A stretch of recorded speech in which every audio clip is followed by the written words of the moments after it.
Breaking নিউজের দিকে নজর রাখতে হচ্ছে। দিল্লিতে বহুতল ভেঙে মৃত 4। রাতেই দিল্লির মুস্তাফাবাদে ভেঙে পড়ল বহুতল।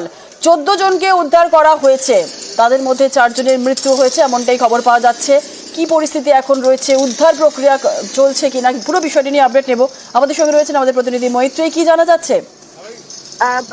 দেখো, মুস্তাফাবাদ দিল্লির নর্থ ইস্ট দিল্লির মুস্তাফাবাদ এলাকায় ভোরের দিকে এই 4তলা বাড়িটি ভেঙে পড়ে এবং সেখানে প্রচুর মানুষ আটকে পড়েন এবং এখনো পর্যন্ত সেখানে ইতিমধ্যে পুলিশ, এনডিআরএফ এর টিম উপস্থিত হয়েছে, উদ্ধার কাজ শুরু হয়েছে এবং এনডিআরএফ এর টিমের তরফ থেকে যেটা জানানো হয়েছে যে এখনো পর্যন্ত 18 জনকে উদ্ধার করেছে তারা, তার মধ্যে 4 জনের মৃত্যু হয়েছে বলে এনডিআরএফ সূত্রে জানানো হয়েছে এবং এখনো মনে করা হচ্ছে 8 থেকে 10 জন এই বাড়িটির নিচে চাপা পড়ে থাকতে পারে বলে আশঙ্কা করছে স্থানীয় বাসিন্দারা। যেটা মনে করা হচ্ছে প্রাথমিকভাবে যে গতকাল বিকেলের পর থেকে আবহাওয়ার হঠাৎ করে পরিবর্তন এবং প্রবল ঝড় বৃষ্টির কারণে এই এই বহুতলটি ভেঙে পড়ে থাকতে পারে। এর আগেও গত সপ্তাহে যখন একটি প্রবল ঝড় হয়েছিল তখন একটি পাঁচিল ভেঙে পড়ে 3 জনের মৃত্যু হয়েছিল এই দিল্লি শহরে।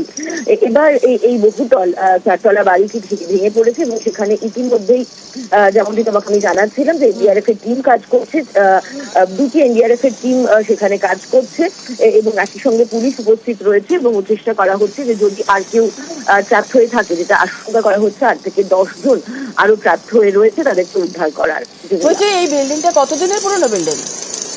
দেখো, এখনো পর্যন্ত এই বিষয় সম্পর্কে বিস্তারিত তথ্য এসে পৌঁছায়নি, তবে যেটা মনে করা হচ্ছে যে এই বাড়ি ভেঙে পড়ার পেছনে আবহাওয়ার একটা বিষয়কে জোর দেওয়া হচ্ছে যে কোথাও একটা গিয়ে